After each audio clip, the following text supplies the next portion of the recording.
우리 시간으로 오늘 새벽에 끝난 한미 정상회담에서 문재인 대통령과 트럼프 대통령은 제재와 대화라는 투트랙에 기반한 북핵 해법에 합의했습니다. 트럼프 대통령은 한반도 평화에 대한 한국의 주도적 역할을 지지했지만 북한에 대해선 전략적 인내가 끝났다며 압박의 수위를 높였습니다. 한미 정상의 공동 성명에는 전시작전권 전환이 조속히 가능하도록 협력한다는 내용도 담겼습니다.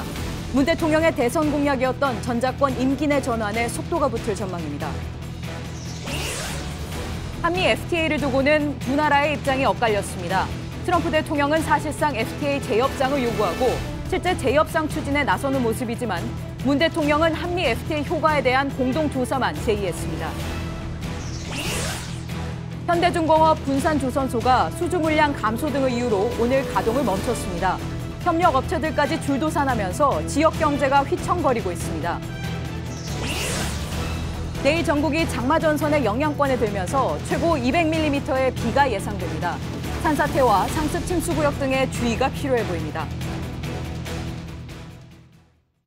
에너지를 쓰던 자동차가 수소로 에너지를 만드는 시대로 현대자동차. 시청자 여러분, JTBC 뉴스룸입니다. 우리 시간으로 오늘 새벽 한미 정상회담이 열렸습니다. 오늘 회담의 성과, 무엇보다 우리 정부가 북한과 직접 대화할 수 있는 계기가 마련됐다는 겁니다. 최근 북한과의 대화 자체를 부정하던 게 트럼프 정부였죠. 트럼프 정부가 북한과의 대화에 긍정적인 제스처를 취하면서 남북 간 직접 대화 분위기가 조성됐다는 분석이 나오고 있습니다. 하지만 부담도 적지 않이 떠안게 됐습니다. 미국은 한미 FTA 재협상, 또 방위비 분담금 증액을 요구했습니다. 모두 트럼프의 희망사항이었는데 공식화된 겁니다. 첫 소식은 워싱턴에서 이성대 기자입니다. 양 정상은 완전하고 검증 가능하며 불가역적인 한반도 비핵화라는 공동 목표를 평화적 방법으로 달성한다고 밝혔습니다. 북한에 대한 제재는 외교적 수단이라며 올바른 여건 하에선 대화의 문이 열려 있다고 강조했습니다. 트럼프 행정부가 이른바 최고의 압박을 대북 기조로 삼아왔지만 이는 군사적 해법이 아닌 외교적 수단이라는 점을 보다 분명히 한 겁니다. 문재인 정부가 견지해온 제재와 대화 병행 해법에 공감대를 형성했다는 게 청와대의 설명입니다. 우리 두 정상은 제재와 대화를 활용한 단계적이고 포괄적인 접근을 바탕으로 북핵 문제를 근원적으로 해결해 나가자는 데 뜻을 같이 했습니다. 특히 트럼프 대통령은 인도주의 사안 등에 대해 남북 간 대화를 재개하려는 문 대통령의 열망을 지지한다고 밝혔습니다. 한반도 문제 해결을 위한 우리나라의 주도적인 역할론을 설득했다는 평이 나옵니다. 문 대통령은 우리 시간으로 오늘 오전 열린 미국 국제전략문제연구소 초청 만찬에서 북한의 도발에는 단호하고 강력하게 대응해야 하지만 동시에 김정은 위원장과 대화도 필요하다고 강조했습니다. 다만 대화의 방식과 대화에 필요한 구체적인 여건을 어떻게 만들지에 대해선 양국 간 고위급 전략협의체를 통해 협의하기로 한 만큼 앞으로 본격적인 논의가 이루어져야 할 것으로 보입니다. 워싱턴에서 JTBC 이성대입니다. 한미 정상회담 공동성명에는 한국이 연합방위를 주도한다. 그리고 한국군으로의 전작권 전환이 조속히 가능하도록 협력한다는 내용이 담겼습니다. 문재인 대통령의 공약이었죠. 임기 내 전작권 환수, 속도가 붙을 것으로 보입니다. 유선희 기자입니다. 한미 정상회담 공동성명에 전시작전권 문제가 직접 언급됐습니다. 양 정상은 조건에 기초한 한국군으로의 전작권 전환이 조속히 가능하도록 동맹 차원의 협력을 지속해 나가기로 결정하였다. 또 한국이 한미 연합방위를 주도한다는 내용도 담겼습니다. 한미 당국 간의 전작권 문제를 포함한 연합방위 태세 전반에 대한 논의가 이미 구체적으로 이뤄졌음을 시사하는 대목입니다. 현재 전작권은 한미 연합사령관 겸 주한미군 사령관이 갖고 있습니다. 노무현 정부 시절인 2007년 한미 국방장관 회담을 통해 2012년에 넘겨받기로 했었지만 박근혜 정부는 이를 사실상 무기한 연기했습니다. 문재인 대통령이 대선 공약으로 임기 내 전작권 환수를 추진하겠다는 의지를 밝힌 바 있어 이번 정상회담을 계기로 전작권 환수에 속도가 붙을 수 있다는 전망이 나옵니다. 정부는 전시에 한반도에서 미군이 작전을 주도하고 한국군이 이를 지원하는 구조를 한국군이 사령관, 미군이 부사령관을 맡는 자주적인 연합방위 체제로 바꾸기 위해 전작권 환수를 추진해왔습니다. 전문가들은 우선 킬체인, KAMD 등 북한의 핵 미사일 위협을 막기 위해 필요한 군사 능력을 확보하는 과정에서 한국의 역할을 확대하고 북한의 핵심 지역을 실시간 감시할 수 있는 군사위성 확보 등 조건이 갖춰져야 안전한 전작권 조기 환수가 이뤄질 수 있다고 조언했습니다. JTBC 유선입니다. 네, 그런데 트럼프 대통령은 주한미군 방위비 분담금을 거론했습니다. 사드 배치에 대한 확답도 받고 이를 방위비 분담금 인상으로 이어가겠다는 뜻을 분명히 한 겁니다. 이희정 기자입니다. 트럼프 대통령은 한국이 주한미군 방위비 분담금을 더 낼 것을 사실상 요구했습니다. In South Korea, burden sharing is a very important factor, a factor that's becoming more and more prevalent. 지난해 우리 정부가 낸 분담금은 9,441억 원입니다. 2019년부터 5년간 적용될 분담금 협상은 내년부터 시작됩니다.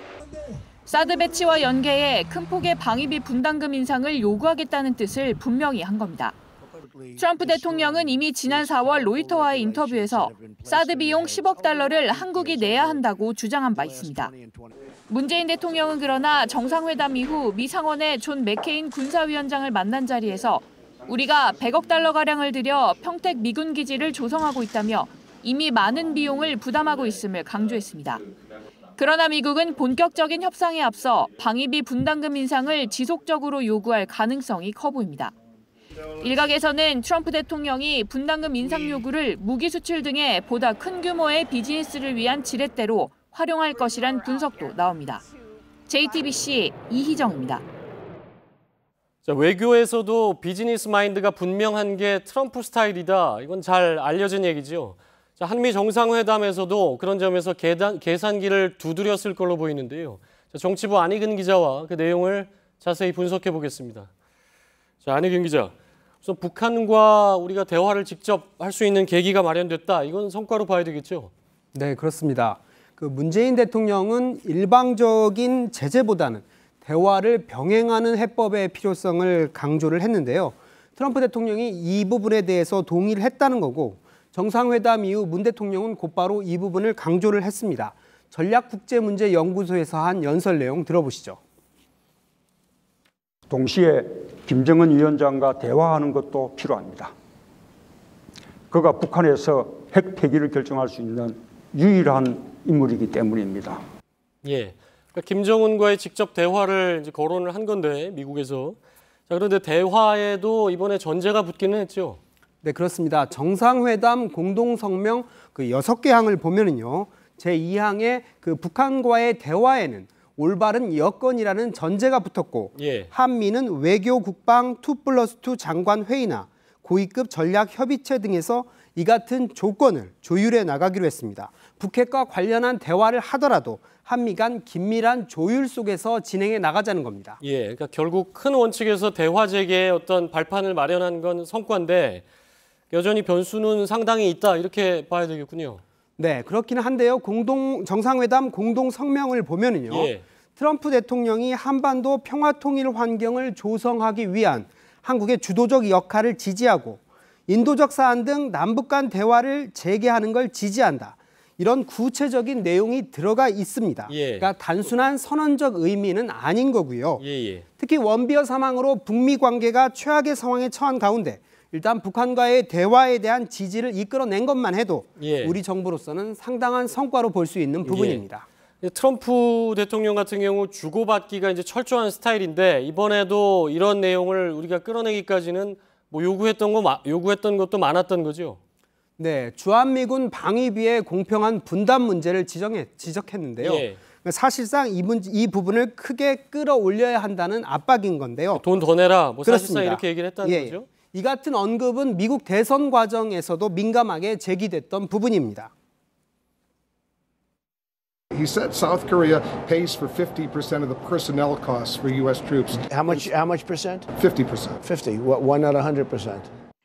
수개월 내로 시작되는 이 방위비 분담금 협상에 상당한 영향을 미칠 수 있는 것으로 보이는 부분입니다. 근데 분담금도 분담금이지만 이게 지금 뭐 1조가 조금 못 미치는 금액인데 이것보다 더 큰 게 무기 협상. 그러니까 우리가 무기 수출 뭐 세계에서 가장 많은 무기를 수입하는 나라 아닙니까?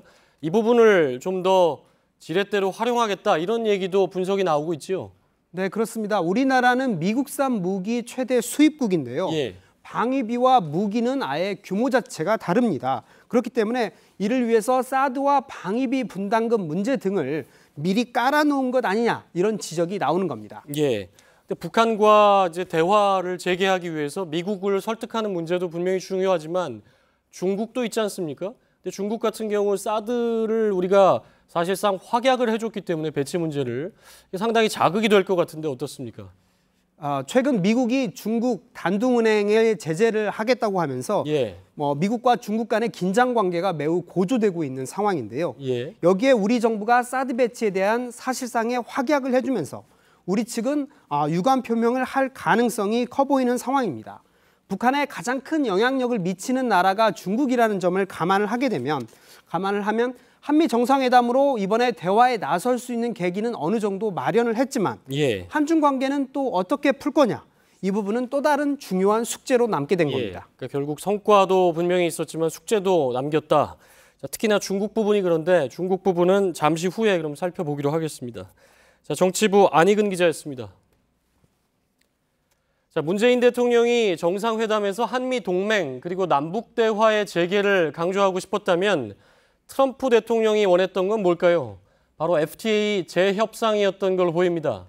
자, 트럼프는 한미 FTA에 대한 강한 불만을 드러냈고 재협상이 시작됐다 이렇게 일방적으로 선언하기까지 했습니다. 청와대는 물론 FTA 재협상을 합의한 바가 없다 이렇게 선을 그었지만 좋든 싫든 미국과의 무역 문제 협상, 사실상의 FTA 재논의는 불가피해졌다는 분석이 나오고 있습니다. 워싱턴에서 정재윤 기자가 보도합니다. 트럼프 대통령이 한미 정상회담에 앞서 공개한 모두 발언에서 한미 FTA 재협상을 직접 시사했습니다. We are renegotiating a trade deal right now. 정상회담 직후 이어진 공동 언론 발표에서는 한미 간 무역 협정으로 미국 무역 적자가 늘어났다고 말했습니다. We talked last night and today about some tough trade issues like autos and steel. 문재인 대통령은 한미 간 무역 협정에 대한 직접적인 언급 대신 양국 간 경제 협력에 대해서 강조했습니다.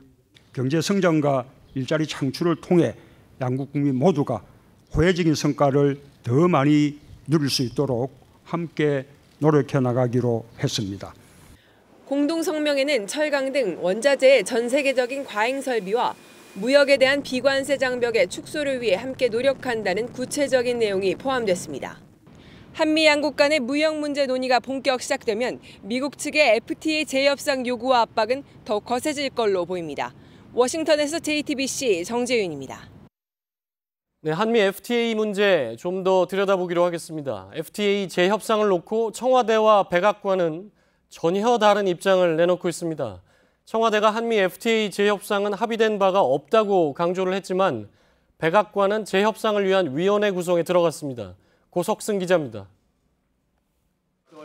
정상회담 직후 열린 백악관의 정례 언론 브리핑에서 백악관 부대변인은 한미 FTA 재협상 추진을 기정사실화했습니다. At the direction of the President, Ambassador Lighthizer is calling a special joint committee meeting to start the process of renegotiating and amending the deal. 하지만 우리 측 입장은 다릅니다.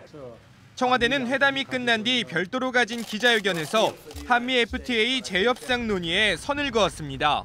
한미 정상회담에서 FTA 재협상에 대하여 양측 간에 합의한 바가 없습니다. 양측 간 합의 사항은 정상회담 후 발표된 공동선언문에 있는 내용이 전부입니다. 다만 트럼프 대통령이 무역 불균형의 문제를 제기했고 이에 대해 문재인 대통령이 한미 FTA의 효과를 공동으로 분석해서 평가해보자는 제의를 했다고 밝혔습니다. 백악관은 한미 FTA 재협상을 위한 위원회 소집에 들어갔지만 청와대는 한미 FTA 효과 분석만 제안한 겁니다. 한미 FTA 재협상을 두고 양측의 입장이 엇갈리면서 이번 한미 정상회담이 남긴 최대의 과제로 떠올랐습니다. JTBC 고석승입니다. 자, 그렇다면 미국 언론들은 어떤 평가를 내놓고 있을까요? 자, 북핵 대응보다는 통상 문제를 놓고 두 나라 간의 갈등 소지를 미국 언론들은 부각하고 있습니다. 당초 우려와는 달리 북핵 대응에서는 이견이 크지 않았다. 하지만 무역 문제에서 트럼프가 예상을 뛰어넘는 강공에 나서면서 어색한 장면이 연출됐다고 지적했습니다. 워싱턴에서 김현기 특파원입니다. 어제 만찬 직후 트위터에 매우 훌륭한 만남이었다는 글을 남겼던 트럼프 미 대통령. 워싱턴 포스트는 그로부터 수시간 후 불과 1m 옆의 문재인 대통령에게 한국의 무역 관행을 맹비난했다고 보도했습니다. 트럼프는 한국에 대한 펀치를 자제하지 않았다는 표현도 썼습니다. 보수파의 목소리를 대변해온 월스트리트 저널은 대북 정책에서 한치도 빗셀 틈 없는 공조체제를 구축했다며 다만 경제 이슈에선 양국 정상의 입장차가 드러났다고 평가했습니다. 로이터 통신은 트럼프 대통령의 압박이 돋보였다고 지적했습니다. He will work to create a level playing field so that American workers and businesses, and especially automakers, can have a fair shake at dealing with South Korea. 한편 일부 미 언론들은 이날 정상회담에서 두 정상이 악수를 나누지 않았고 회견에서도 표정이 편하지 않았던 점에 주목하기도 했습니다. 워싱턴에서 JTBC 김현기입니다. 자, 미국 정부가 이런 식으로 몰아붙이고 있는 한미 FTA 재협상은 거부하기가 어려운 상황이 될 걸로 보입니다. 앞으로 양국 간 논의가 어떻게 이루어질지 경제산업부 이태경 기자와 하나하나 짚어보겠습니다. 자, 이태경 기자. 네. 한미 FTA에서 트럼프가 여러 가지 불만을 제기를 했죠. 어떤 겁니까? 네, 2012년에 한미 FTA가 발효된 이후 자동차와 철강 등에서 무역 적자가 커지면서 관련 산업이 어려워지고 미국 노동자들이 일자리를 잃었다는 겁니다. 예. 트럼프 대통령이 지난해 대선 기간부터 주장했던 논리인데요. 근거는 상품교역 통계입니다. FTA 발효 전인 2011년과 지난해 양국 간 수출입 현황을 비교해보면 한국의 대미 수출액은 18% 정도 늘어난 데 비해서 한국의 미국 상품 수입액은 3%가량 줄었습니다. 예. 여기에 대해서 우리 입장은 어떻습니까? 우리 정부는 미국이 무역 불균형을 부각시키기 위해서 너무 한쪽만 강조하고 있다고 반박합니다.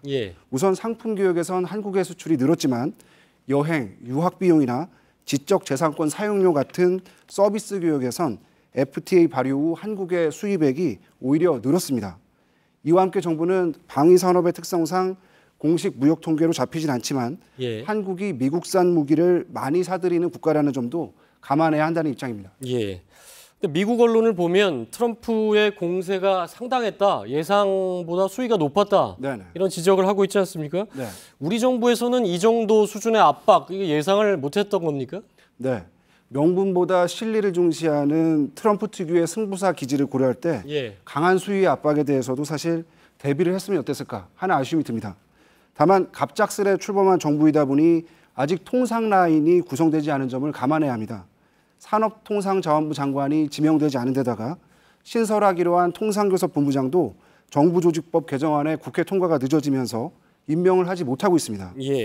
이렇다 보니 미국은 확대 정상회담에 윌버로스 상무장관 그리고 로버트 라이시저 무역대표부 대표가 참석한 반면에 우리는 정부 측 통상 책임자는 없는 상태에서 장하성 청와대 정책실장과 이태호 통상비서관 등이 참석했습니다. 그러니까 정부 출범 이후에 한미 정상회담이 이제 빠르게 성사된 부분이 여러 가지로 평가를 받는 부분도 있지만 이런 부분에서는 상당히 부담으로 작용하고 있다 이렇게 볼 수가 있겠는데. 그렇습니다. 자, 트럼프는 한미 FTA 재협상 이거 사실상 기정사실화 해버렸는데 그렇게 말로 한다고 바로 되는 건 아니겠죠? 법적 절차가 있지 않습니까? 그렇지는 않습니다. 그 장하성 정책실장은 이제 정상회담 직후 기자들과 만나서 재협상에 합의한 적이 없다 이렇게 말했습니다. 한미 FTA가 미국에 불리하다는 주장에 대한 검증도 필요합니다. 자동차, 철강 등에 대한 미국의 일방적인 주장을 반박할 근거를 마련하고 국내 기업의 미국 투자와 미국 내 일자리 창출 효과 등을 미국 측에 우리가 역설할 필요가 있습니다. 우리가 이미 합의된 부분, 이미 발효된 부분인데 이 부분이 한 번에 바뀔 수는 없는 거 아니겠습니까? 그렇습니다. 미국이 곧바로 우리나라에 재협상을 요청할 수는 없습니다. 미국 국내법상 90일 동안 의회 회람을 거친 뒤에야 예. 한국 정부의 서면으로 재협상을 공식 요청할 수 있기 때문입니다.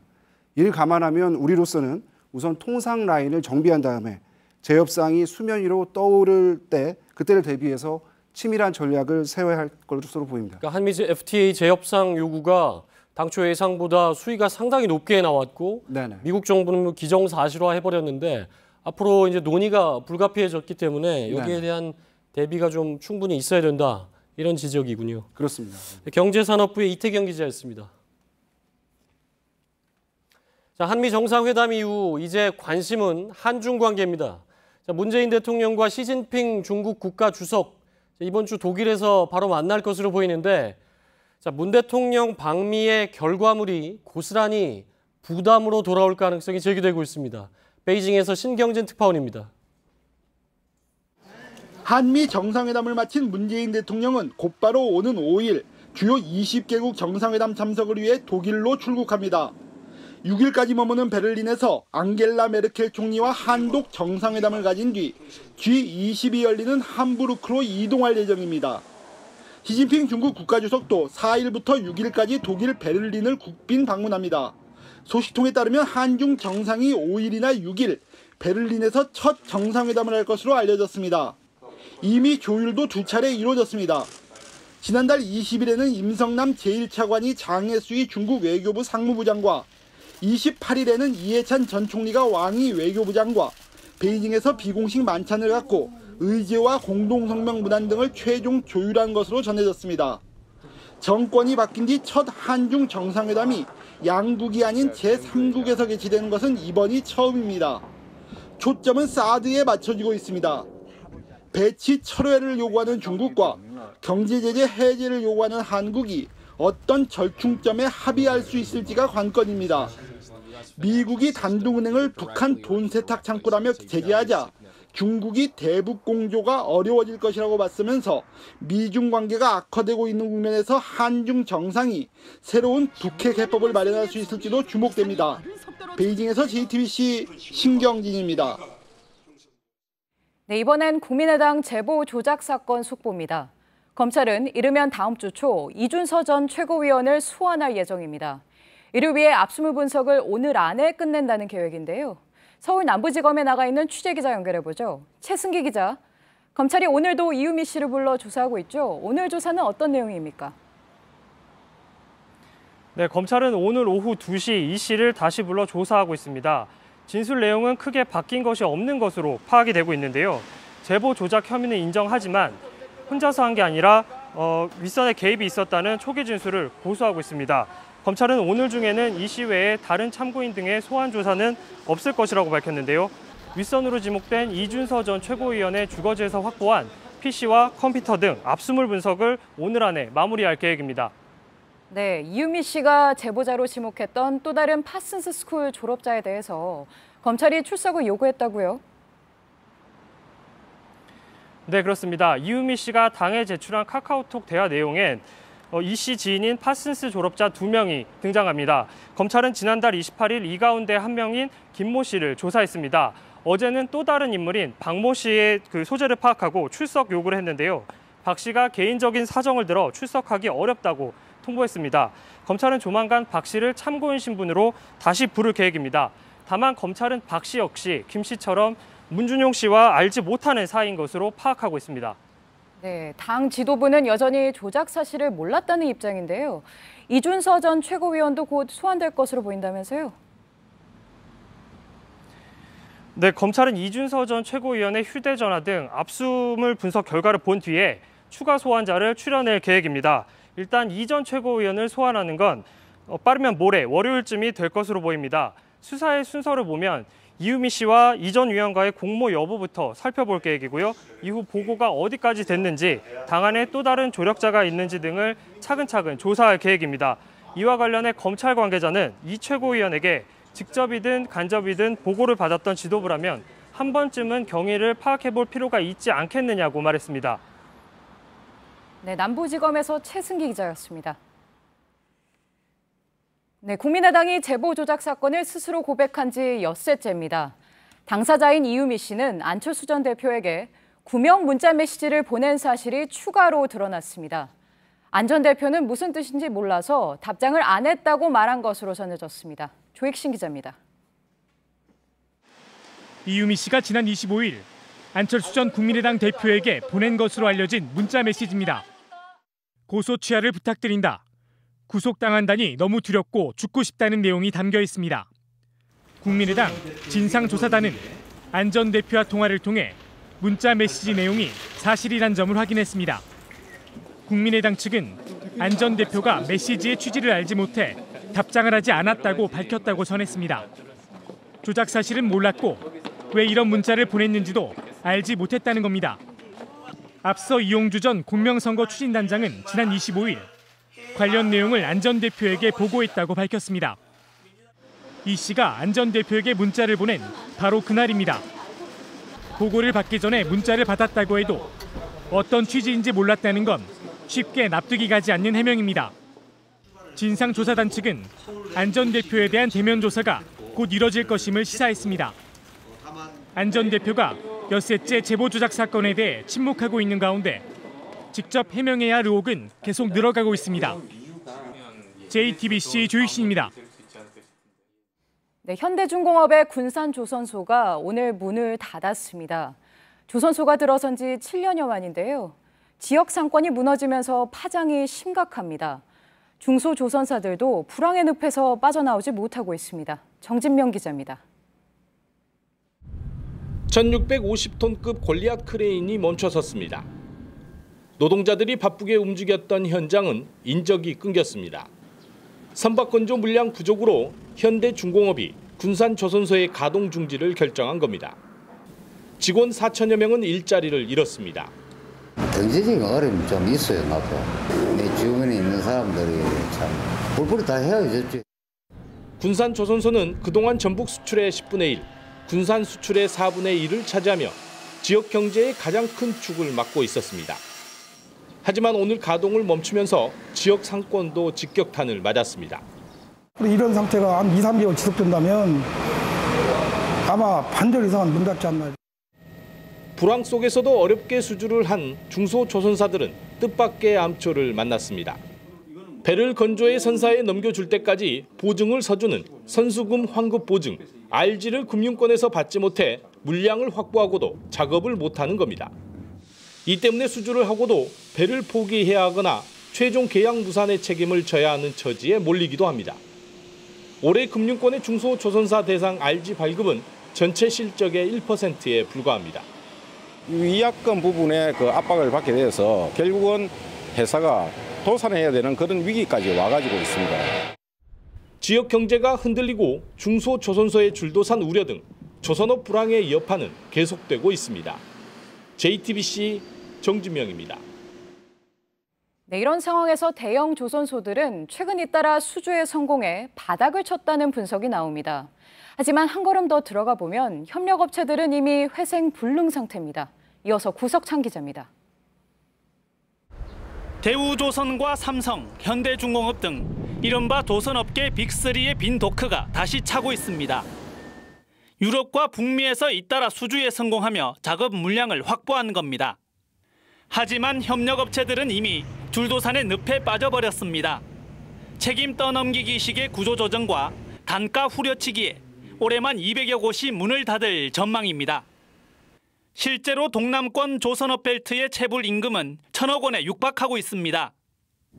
출퇴근 주차 차량들로 빼곡했던 조선소 주변 풍경도 완전히 달라졌습니다. 조선소 옆에는 이렇게 어김없이 버려진 차량들이 목격되는데요. 보시는 것처럼 번호판은 이미 영치됐습니다. 자, 뒷문을 한번 열어보면 차 안에는 차주가 입었던 것으로 보이는 작업복이 쌓여 있습니다. 이력서 여러 장도 보이는데 직장을 그만둔 뒤 미래를 고민했던 흔적이 그대로 묻어납니다. 세금 체납과 유지비 부담에 최근 2년 동안 울산에서만 3,000대가 버려졌습니다. 조선업계 위기 극복을 위해 정부가 중소업체들에 우선 지원하는 것과 함께 사업 다각화와 틈새 시장 개척 등 자구책이 병행돼야 한다는 분석입니다. JTBC 구석찬입니다.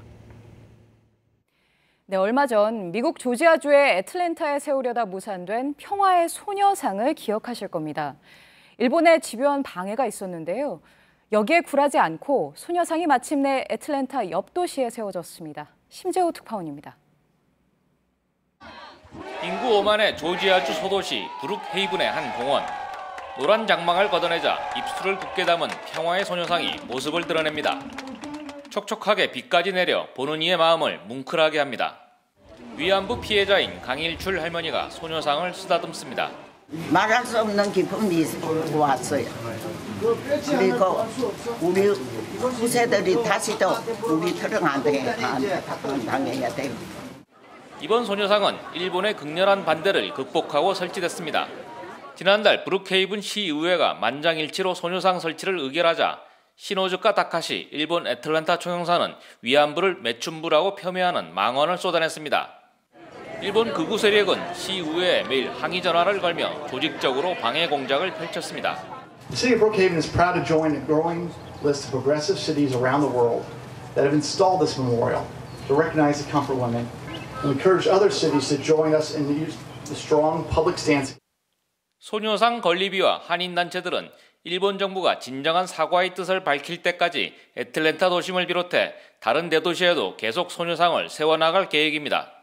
위안부 할머니들은 10억엔의 돈보다 진정한 사과를 원한다는 사실이 미국을 비롯한 국제사회에 퍼지길 바라는 목적입니다.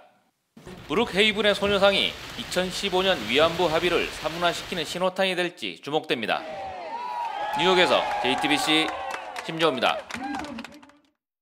국내 체류 자격이 없는 외국인들은 임시로 보호소에 구금됩니다. 그런데 말이 보호소지 환경은 열악합니다. 1살 아기가 변기물을 먹고 몇 년이고 기약 없이 지내기도 합니다. 오한희 기자입니다. 뛰고 구르고 두 아이는 그저 즐겁습니다. 벽에 걸린 사랑하는 우리 가족이란 그림 속엔 엄마와 두 아이가 나란히 손잡고 있습니다. 아프리카 라이베리아에서 온 5살 오빠와 3살 여동생. 여느 아이들과 다를 게 없어 보이지만 몸과 마음에 상처가 있습니다. We took good 3 months to set his mind back. He just pee on himself and he just shout. 아이들은 지난 2014년 체류 자격을 잃은 엄마와 함께 외국인 보호소에 구금됐습니다. 보호소 생활은 아이들에게 끔찍했습니다.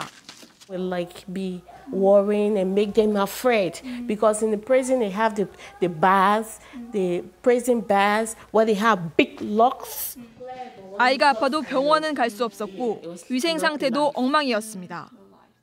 He went to the bathroom, claimed he wanted to drink. No one to talk to him. He can't talk. He's a baby. So he just put his mouth. 아이들은 지금도 한국인을 보면 도망갑니다. 특히 교도소가 아닌데도 기간 제한 없이 구금할 수도 있습니다. 아마 3개월, 6개월 있다가 밖에 나가서 1년 지나가서 2년, 3년, 4년, 5년. 와우. 난민 신청을 하려던 이 청년은 언어 장벽 때문에 신청서조차 못 냈습니다. 곧 불법 체류자 신세가 됐고 4년 넘게 보호소에 구금됐습니다. 외국인 보호소의 인권 개선 방안이 필요하다는 지적이 나옵니다. JTBC 어환입니다. 네, 내일부터는 전국에 본격적으로 장맛비가 내립니다.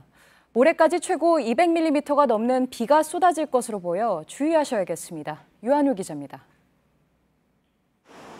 기상청은 오늘 낮 4시 중부와 경북 북부 지방에 대해 호우 예비특보를 발표했습니다.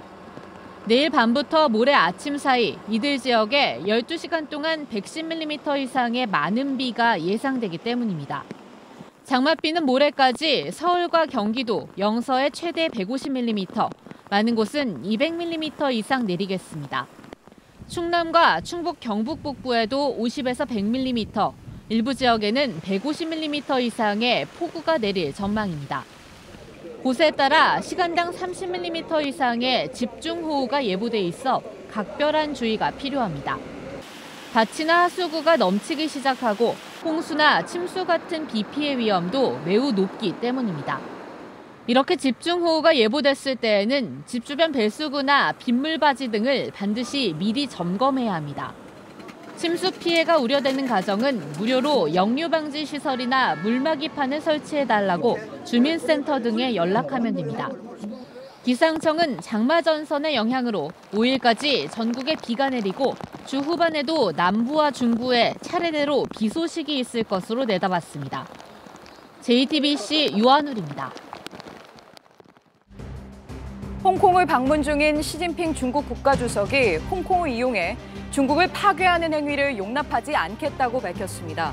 홍콩의 주권 반환 20주년인 오늘 나온 발언인데요. 최근 홍콩의 민주화 요구와 독립 움직임에 대한 경고로 풀이됩니다. 청주지방법원은 수십억 원 상당의 희귀난을 훔친 혐의로 기소된 전직 육군장교 A씨에게 징역 4년을 선고했습니다. 난 애호가였던 46살 A씨는 농장에 몰래 들어가 2차례에 걸쳐 45억 원어치의 희귀난을 훔친 혐의를 받고 있습니다. 자유한국당 의원의 아들인 서모 씨가 폭행 사건에 연루돼 경찰에 붙잡혔습니다. 서 씨는 어젯밤 서울 한남동의 호텔 로비에서 다른 일행 2명과 시비가 붙자 서로 폭행한 혐의를 받고 있습니다. 네, 서울 양양고속도로의 마지막 구간이 어제 개통했습니다. 덕분에 수도권에서 동해안으로 가는 거리도 짧아졌습니다. 오늘이 개통하고 첫 주말이었는데요. 동해안 가는 길은 좀 수월해졌을까요? 박소영 기자입니다. 어제 개통한 서울 양양고속도로 동홍천 나들목입니다. 서울부터 양양까지 연결하는 마지막 구간입니다. 왕복 4차선 고속도로를 차량들이 내달립니다. 막히지 않으면 서울에서 양양까지 150.2km를 달려 1시간 반 만에 도착할 수 있습니다. 고속도로 전면 개통 이후 첫 주말인 오늘 기대와 달리 나들이 차량이 몰리면서 동해안 가는 길이 쉽지만은 않았습니다. 양양 방향 내촌 나들목과 서울 방향 서양양 나들목 부근은 늦은 오후까지 정체가 이어졌습니다. 서울 강서구에서 출발했는데 한 2시간 예상하고 왔는데 실질적으로는 차가 많이 막혀서 4시간 정도 걸리는 것 같습니다. 특히 기존 서울에서 춘천 가는 길목은 동해안으로 향하는 차량까지 몰리면서 최대 정체 구간이 지난 주말보다 10km가량 늘었습니다. 한국도로공사는 서울 양양고속도로 개통 이후 교통 분산 효과 등을 분석해 조만간 내놓겠다고 밝혔습니다. JTBC 박소윤입니다. SK 최정 선수가 오늘도 홈런을 쳤습니다. 어느새 29개의 홈런. 이런 페이스라면 올 시즌 50홈런도 불가능한 게 아닙니다. 오광춘 기자입니다. SK 최정은 1회 첫 타석부터 공에 맞았습니다. 올 시즌 벌써 13개째입니다. 공에 맞을 때마다 프로야구 기록도 바꿔 쓰고 있습니다. 13년간 프로 무대를 뛰면서 197개의 공에 맞아 역대 1위입니다. 은퇴한 박경환이 2번째로 많이 맞았는데 31개 차이가 납니다.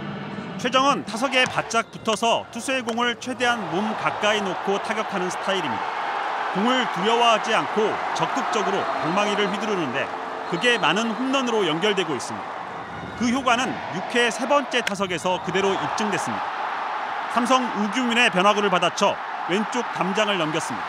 2경기 연속 아치를 그리며 벌써 29개의 홈런. 이런 페이스라면 2년 연속 홈런왕은 물론이고 2003년 삼성 이승엽이 세운 56홈런도 가능합니다. 프로야구 역사에서 한 시즌에 50홈런 이상을 친 선수는 이승엽, 심정수, 박병호뿐이었는데 최정이 도전하고 있는 겁니다. 오늘 경기에선 의미 있는 홈런도 이어졌습니다. 부상을 당했다 돌아온 NC 박성민은 롯데전에서 3점 홈런을 때려냈습니다. 한화 김태균은 부산전에서 투런 홈런을 터뜨리며 13년 연속 2자릿수 홈런에 1개만 남겨놨습니다. JTBC 오광춘입니다.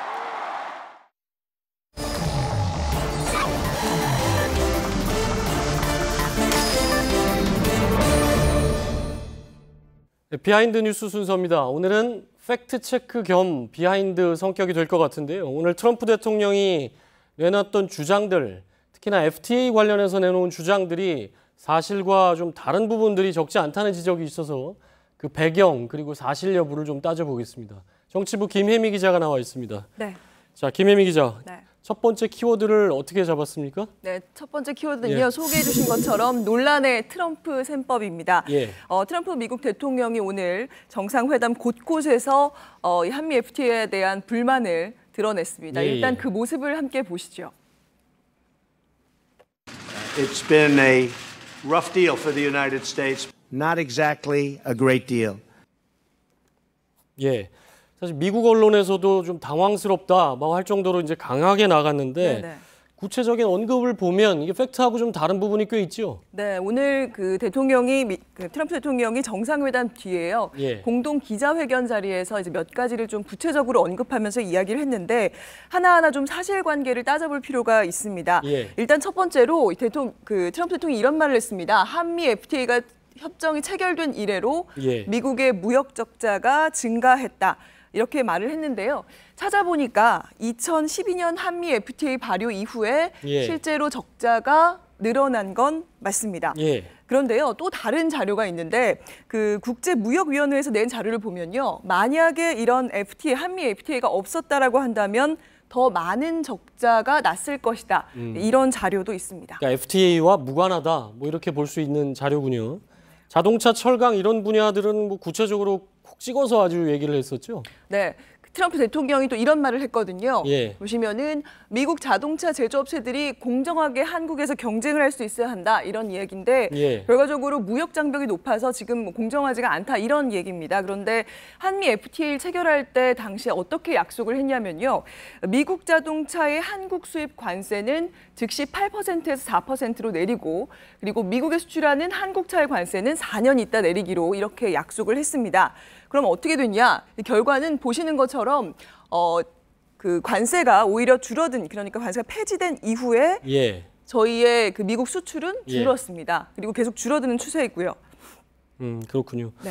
자, 그러니까 그런 부분이 전혀 그러니까 워낙에 트럼프 대통령이 미국 내에서도 일방적인 주장을 마치 사실인 것처럼 얘기하는 경우가 많은데 오늘 FTA 얘기 언급이 사실과 다른 부분이 꽤 있다는 거고 네. 사실 좀 황당하다고 할까요? 네. 그러니까 중국산 철강 수입 문제를 직접 거론을 했었죠. 그건 어떻습니까? 네, 그렇습니다. 자세한 워딩을 보시면 예. 마지막으로 이제 중국의 철강 덤핑 수출을 허용하지 말아달라 예. 이렇게 얘기를 했거든요.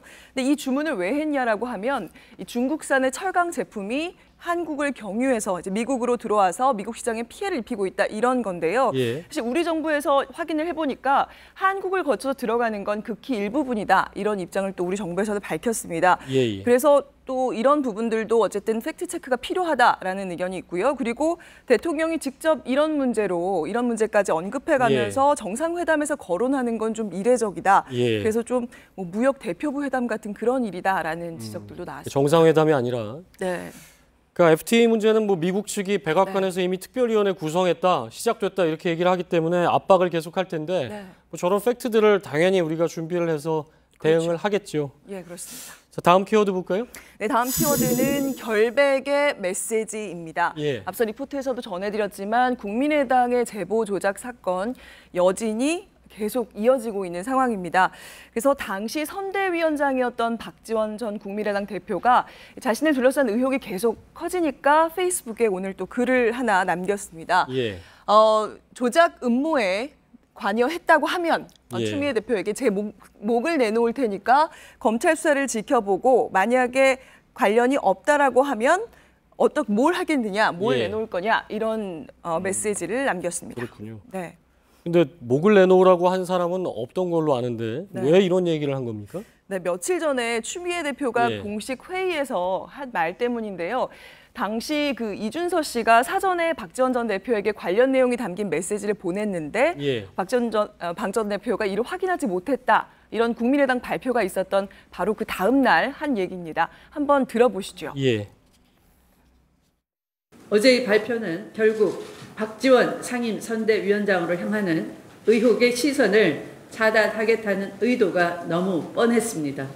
안철수 후보와 박지원 상임 선대위원장 두 분의 침묵은 짧으면 짧을수록 좋을 것입니다. 네, 박지원 전 대표와 추미애 대표의 감정의 골이 좀 보이는 그런 예. 이야기들인데 박지원 전 대표는 직접적으로 추 대표를 겨냥한 그런 메시지도 또 남겼습니다. 예. 좀 보시면요. 대통령께서 외국 순방 중인데 정국을 풀려고 하지 않고 대통령 회방꾼 노릇만 한다면서 예. 너무 큰 옷을 입으셨나 보다 이렇게 메시지를 남겼습니다. 그러니까 어울리지 않는다 그 자리에 이런 얘기죠. 이번 사건과 관련해서 얘기하기보다는 두 사람의 어떤 갈등이다, 그렇죠. 감정을 대립하는 모양새인데 근데 사실 이번 사건과 관련해서 안철수 당시 후보 그리고 박지원 선대위원장 그러니까 본인들 주장대로 이번 사건과 직접적인 관련이 없다고 해도 책임자라는 부분은 분명한데 여기에 대해서 입장은 전혀 내질 않고 있는 거죠? 네, 전면적으로 나서서 입장을 내지 않고 있습니다. 지금 안철수 전 대표 측은 당을 통해서 이제 당시에서 다시는 몰랐다라는 입장을 전한 상태입니다. 그리고 어제는 김경록 전 대변인 명의로 기자들한테 문자를 보냈는데요. 문자 내용을 보시면 안 전 대표는 이번 사건을 매우 엄중하게 받아들이고 있다. 검찰 수사가 조속하고 철저하게 이뤄지길 바란다. 이렇게 이게 지난 전했습니다. 정부에서 주로 국민의당에서 얘기하던 게 박근혜 전 당시 대통령의 유체이탈화법 뭐 이런 거였는데 사실 이런 것도 비난을 좀 이어지는 상황이죠. 전혀 무관하다는 느낌을 주기 때문에. 굉장히 거리감이 있는 발표고요. 그리고 박 전 대표 같은 경우에는 언론 인터뷰를 통해서 국민들께 죄송한 마음을 전한다 이런 말은 했습니다. 그렇지만 자신이 직접 전면에 나서서 뭐 당시의 상황에 대한 입장 그리고 해명 이런 것들을 하고 있는 상황은 아닙니다. 그래서 아무래도 굉장히 큰 어떤 스캔들이기 때문에 직접적인 연계를 최소화하려는 움직임이다. 이런 분석이 나오고 있습니다. 주말 지나서 어떤 입장이 나올지 좀 주목을 해봐야 되겠군요. 정치부 김혜미 기자였습니다. 네, 조금 전 들어온 속보 하나 전해드리겠습니다.